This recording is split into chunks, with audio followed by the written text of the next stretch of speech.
And I got up in this position here. And all at once, that thing jerked the stick out of my hand and started gyrating around.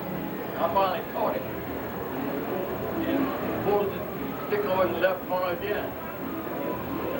And I was scared to look at the right side of it because I was scared I'd lost the aileron. So I worked it a little bit back and forth for a few seconds, and then finally got nervous enough to look around. And now look, so I stuck just like that. So then I fixed struts on it so it didn't buckle the more. So I put a rod up between a water pipe. On all four. And you could take any one of those struts and raise that airplane up. Never bother. Dick Hume's got a question. What kind of prop were you using originally when you changed the engine? On the original one? Yeah. Before I put the engine No, in? when you changed the 185, what prop? Well, I went to the factory then. They had the top factory over at Baltimore, Maryland. And I told them, I said, they could do some prop chips, see? And I told them what I was doing, put the engine in there, and I said, I want to get a prop on to fix the prop up, but I was one that I won't lose the prop chip. And they said, I got the exact thing you need for all.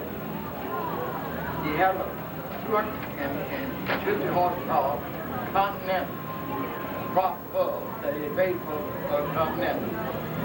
And he said, I can fix the blades up for you. And I guarantee that you would never have no trouble with them. So, got the aerobatic prop.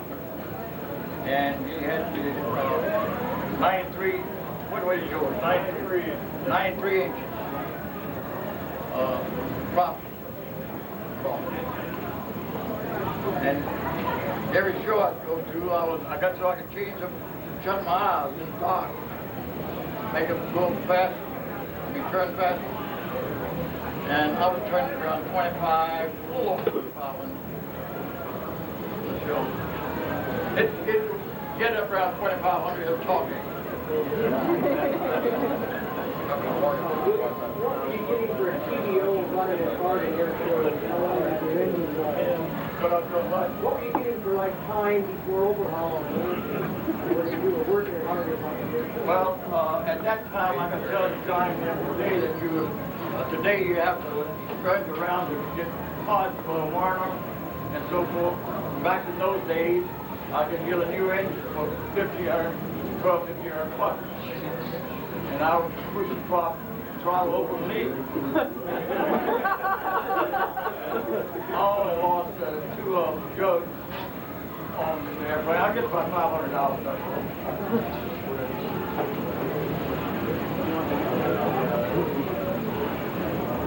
Anybody else?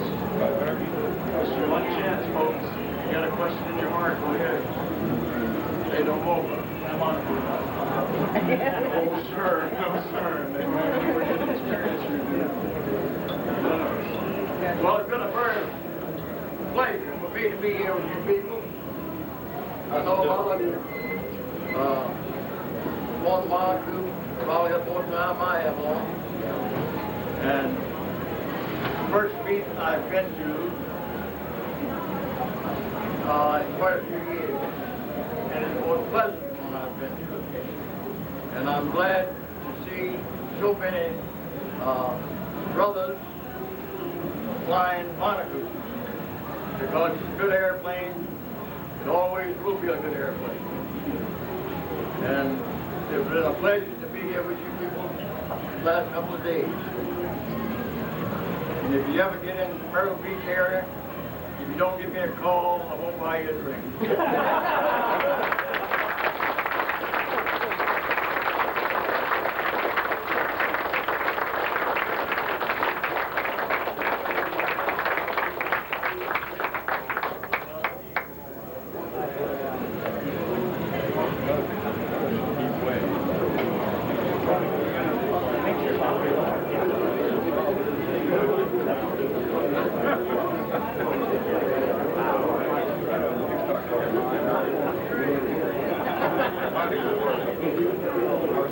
Well, Woody's around. He's going to be around until bedtime, so if he's got another question about his mind.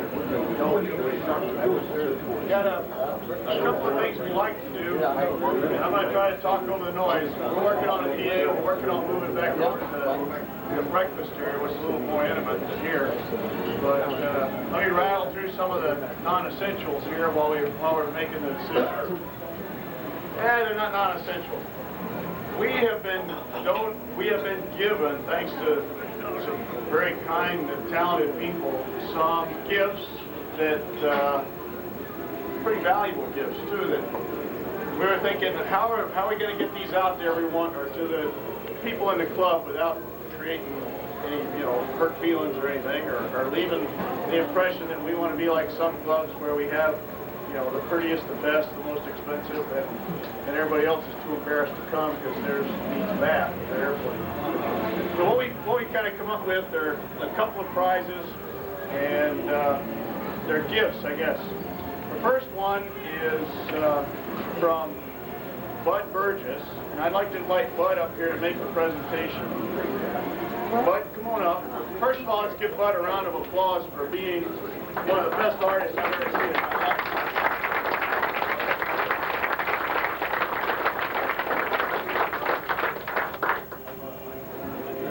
Bud's going to make the presentation. We named the award, and it's, so really, these are tongue-in-cheek.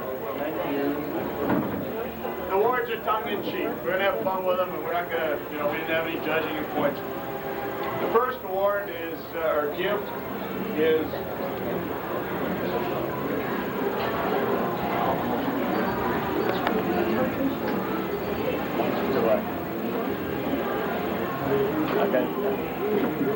first award, and this is a little more tongue-in-cheek because I wouldn't do it. The award is for the longest distance flown behind what I think is behind a ticking time bomb, but the guys told me I had to say behind a Lambert engine, a Lambert powered Monocoupe. And it goes to J.D. Jerry Farrell, who's in here.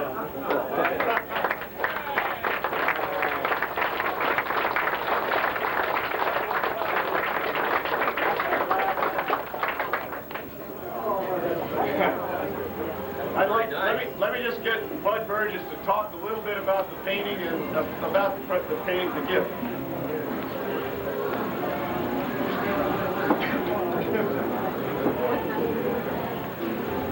Well, I have to give due credit to my friend Jack Crompy. I'm not an aviationist, I'm a wildlife artist. But Mark is pretty clever in that field. And Jack, a year or so ago, asked me to paint this Monocoupe. I'd never heard of Monocoupe. I knew which plane was the tail from the wing, and that's about the extent of my knowledge of, or it was at that time, I should say, from an airplane. But I was fortunate having a friend like Jack, Bob's Red Rock, built airplanes when he was correspondent back at BBM Peters on the correspondent. Jack had all the memorabilia, photos, a lot of scrapbooks, pictures of the Boeing German airport in the 20s and of the Monocoupe. So we were able to research the airport and the existing buildings at that time to get this historically accurate. So I did this original a year ago, and with the intention of eventually having prints. I took the original Boeing terminal. Test one. Where it's been for a year on wall. And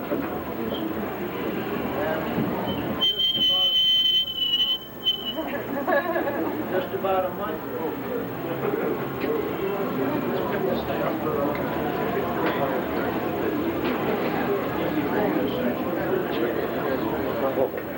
You guys want speaker power.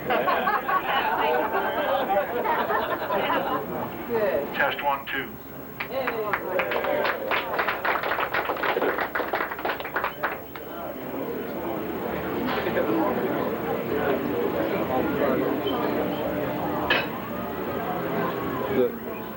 Yeah, how's this sound? Can everyone hear? Can everyone hear now?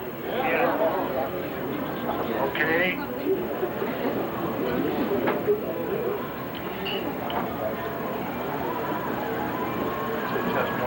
Test 1, 2, 3, 4. Test 1, 2, 3, 4. Want some reverb on it? I can do this too. Crank it up. Try now. Let's drown out that dance over there next door. How's this sound? That good? Oh, as I was saying, I completed this picture a year ago last August and took it to Moline Terminal, Moline, Illinois. That's the site of the painting, and I felt that was appropriate home for it. And I had it up there on loan. And recently I was discussing it with this Jack. I said, I'd love to get some prints of that, but I don't want a closed closet full of prints. I've got to market them. I'm not into marketing. About that time, he called me one evening and he said, Bud, listen to this. I read where there's a Monocoupe Club. We had never heard of you folks before, or at least I didn't. I called Bob Coolbaugh, your president, and described this painting to him, and he seemed very enthused and invited me to bring it down here. He would give me exposure and space. So I proceeded to call my printer, and normally it takes me about 3 months to get prints. But by going and picking up the painting and taking it directly to the photographer and directly to my printer, and they really went out of their way, and normally you never get the first shot, sometimes they run them 2 or 3 times, I mean several times, but I was fortunate in getting good prints the first time. I had them printed a week ago Tuesday, picked them up a week ago yesterday. So it's a short notice that I was able to come here. And I certainly want to thank Bob Coolbaugh for making this possible for me to be here this evening and this week. And I want to say this at this time, folks. I have never met such hospitality. And I'm very thankful that I was able to do this and be here. And I'd like to, at this time, make this presentation to this gentleman. Sir, I don't remember your name. Jerry Farrell. It's good to meet you, sir, and I'd like to present you with this print. Thank you, sir.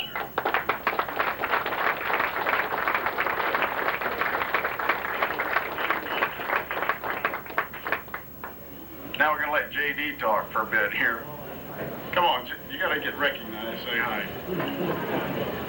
Thank you so very much for the beautiful print. I'll treasure it. I also will treasure all of the memories of visiting with the folks today that I have briefly met, those that I hadn't met before, and those that I'm going to meet this evening and tomorrow. It's been a wonderful experience, and I've enjoyed every minute of flying behind that Lambert.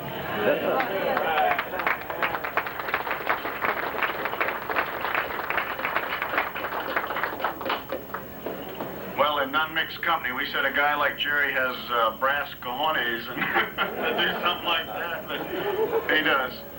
Jerry, thank you very much for bringing the airplane all the way here, and yourself. Temple, Texas, down there, longest distance of any of the old round motor Lambert engines. The second gift we have is along the same lines, and this is for the flat butt in the crowd, the guy who came the furthest from anywhere, longest flight time anywhere. I'd like to ask Ted Babini, is Ted's here. Ted, come on up.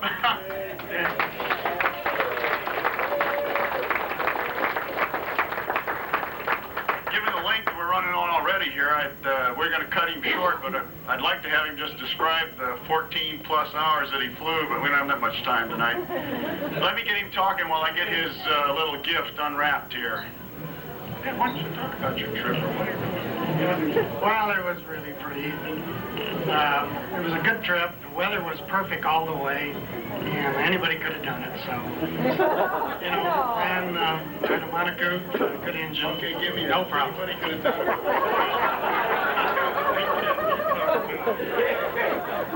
And I really enjoy being here. It's the best flying I've ever been to. You guys really did it. Thank you very much. We're going to do it again in a couple of years, maybe.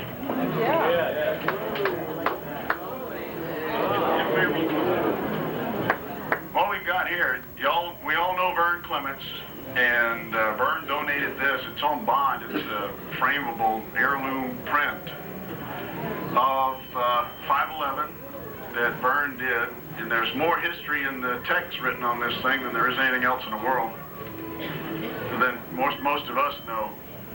And Vern asked to donate it to one of the guys who's very deserving, and I think Ted Bavini certainly is. And Ted, hang that on your wall. Hang it on your hanger, I guess, and with good help. Thank you.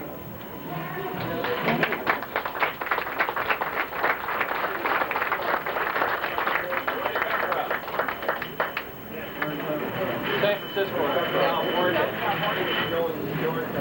Moving along. The last one, there's nothing to give. Where's it flying from? Flew in from just this side of San Francisco. Ted's Monocoupe resides out in Shellville, which is kind of in the Napa Valley. One of the prettiest places, and we're very thankful that you came. Thank you, Ted. Typically, the third award is from the Monocoupe Club, me, and I don't have it with me, but mainly because I didn't know who or what it would be. But those of you who are familiar with, every year, the Coupe Club, I cut a plaque and build it, and it's a Monocoupe teal, and I mount it, and it's given to somebody that's done a lot for the Coupe Club during the course of the year or the last several years. This year we decided to throw a little thing in, since we're giving the bigger prizes to the guys who came the longest or came the furthest. So we threw it in. The Coupe Club Award for this year, it's a Clayton Pokers Award. It's going to go to Jim Heim for the guy that came the furthest in a wheelchair.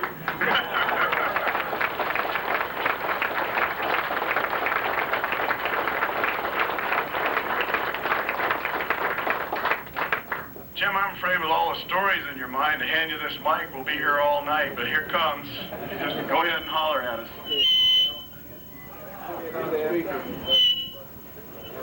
I'll just say thank you.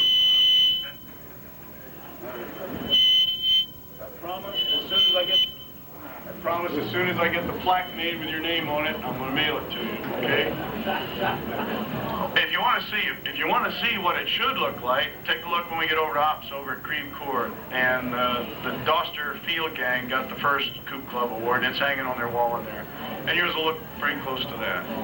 You're in there with good company. Harold Newman, who unfortunately couldn't get in this afternoon. Pretty easy. His miles are catching up with him, I guess the way to put it. Yeah, he's not doing so good. He was going to be here all the way, I guess, until today, and he's just not healthy enough to come. But Harold got with John McCulloch, was the award winner last year, and of course the first year was the gang at Doster Field. Now, those are the. No, we have another presentation award gift, and I'd like to bring Brent Taylor up here. He has. I don't know, we're not bulletproof here, but Brent's got to test us.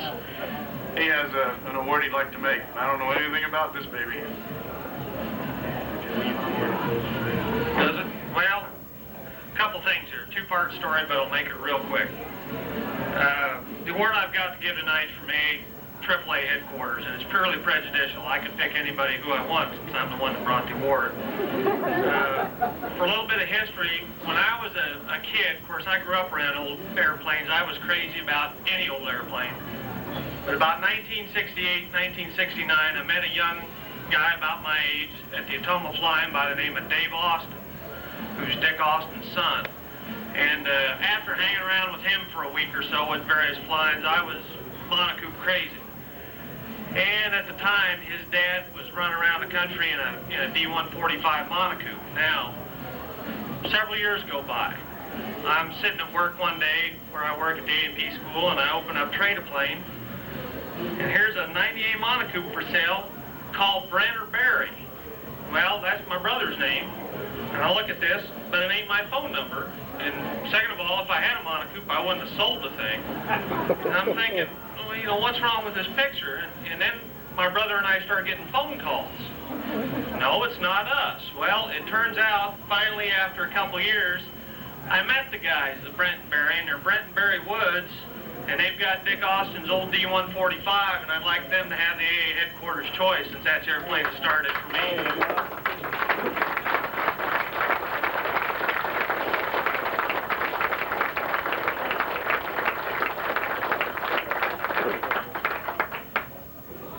I will say this, the Taylor boys are better looking.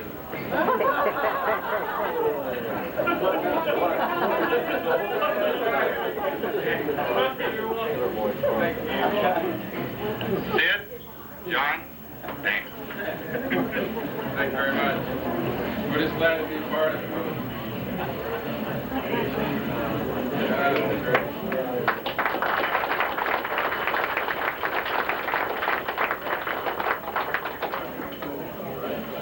There's something about those boys from up there in the Northwest.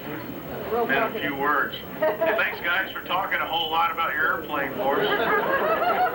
I gotta admit, though, you've been out flying it. Flying does take the place of talking. Yeah. Put up or shut up. Thanks very much. It's a beauty. It really is. They've made some improvements, though, and talking to Johnny McCulloch, when he gave him Big Butch, when he sold him Big Butch, dearly, probably you feel like, they made some pretty good improvements on that airplane. Making it, and I think the improvements are going to keep that airplane flying and active and unbent for a long time. And thanks a lot. Thanks for sticking with the coupes. We do appreciate it. Now, like most of you, Brent Taylor, I hope you know Brent Taylor. He didn't go into who he was or what he's doing, but anybody want me to go into his bio for you? Or are you pretty well familiar with Brent and Bob Taylor at the AA? Okay. Antique Airplane Association is where they're from, so talk to them about that. We're out of the awards, the gifts things. We do have one other presentation, and then we're going to do some drawings for door prizes, basically. And that's why we ask you to keep your little meal ticket. And I've got a cup here with only my number in it, so I want to collect all these great door prizes. Oh, does anybody still have one of their ticket stub, the one that says ticket? You should have kept the one that says keep it. Okay. Bud Burgess, I need you to come back up, and I'd like to, at this time, I'd like Fran Fitzwilliam, I'd like to ask you to stand up. I know you don't know me. Please, I'd like to ask you to stand up, and if you would you come up here? We've got a pretty special award to present to you. We'll come down there if you'd like.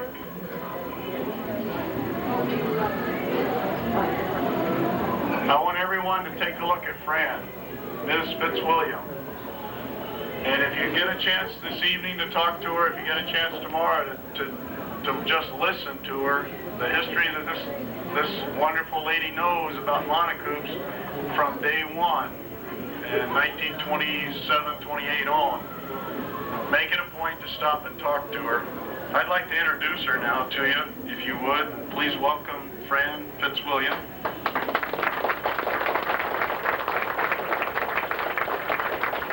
And I'm going to put her on the spot, first of all. I'm going to make her earn her award by telling us just a little bit about Monocoupe right in the very beginning. Would you? You're so good at it. I was very good at it out of the airport. There weren't this many people.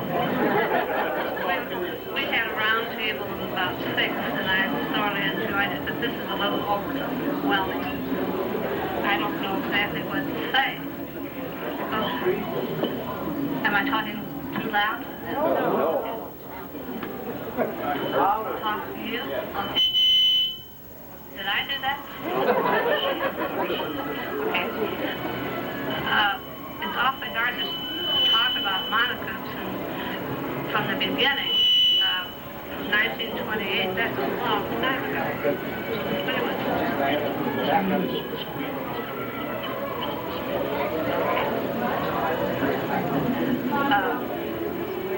I started there right out of high school. I graduated from high school in January 1928. Next month I started working with Monocoupe. And of course, it was very exciting. And I was very enthusiastic about airplanes because the first airplane that ever landed at the Moline Airport was a Jenny. And it flew over my house, and I thought, what is that? I had never seen an airplane. And a friend of mine said, let's go to the airport. We started out on a dead run, and we went to the airport and saw that first airplane land at the Moline Airport, which was nothing but a cow pasture, really. But it has grown considerably. I had such a good time working at the Monocoupe building. There's no way I could ever tell you what a thrill it was to be here and see all you people that love Monocoupes. I sort of hid it for a long time. I didn't carry on with my love of the airplanes for a good many years. I was married, have a family, and have other interests. So it just sort of faded away until several years ago when I met some people who were interested and got me interested again. And I was so thrilled that Jim Harvey contacted me and told me about this meeting. That's not.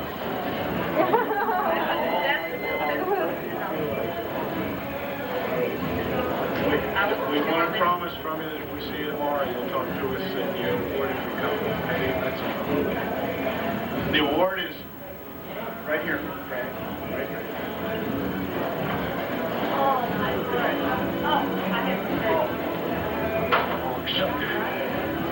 Ladies and gentlemen, I was standing out at the airport this evening. This wonderful lady approached me looking for some Liberty magazine.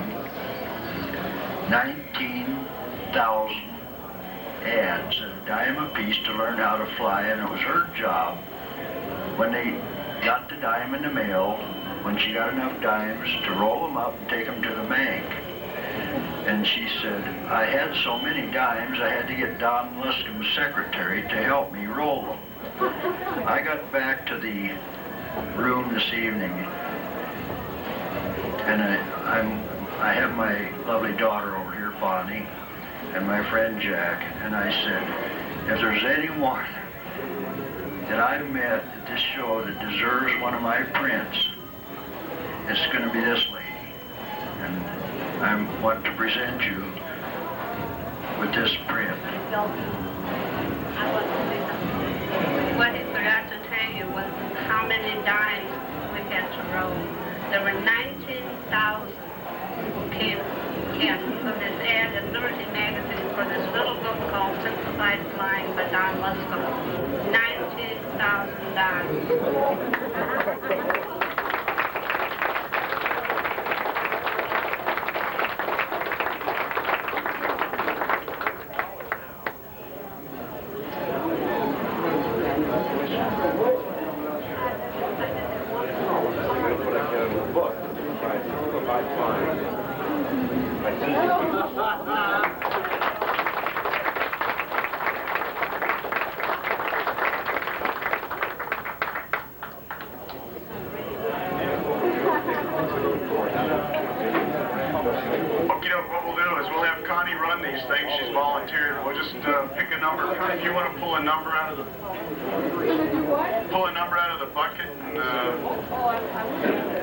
We'll figure out who it was. Okay, first we have it's the bucket. It's the bucket from Newark. First of all, we have a stack of books that donated by James Horn from Historic Aviation. And I gotta admit, in all the rush, I haven't had a chance to look at any of them. We'll pull them top first off the stack. And Connie, what number? I like this. This is kind of like Vanna White. Whoever that little fat guy is that stands with her. But you know, well, the cleavage is there. What the heck? No, I didn't do any of this. Okay. It's okay. Pull a number. What do you got?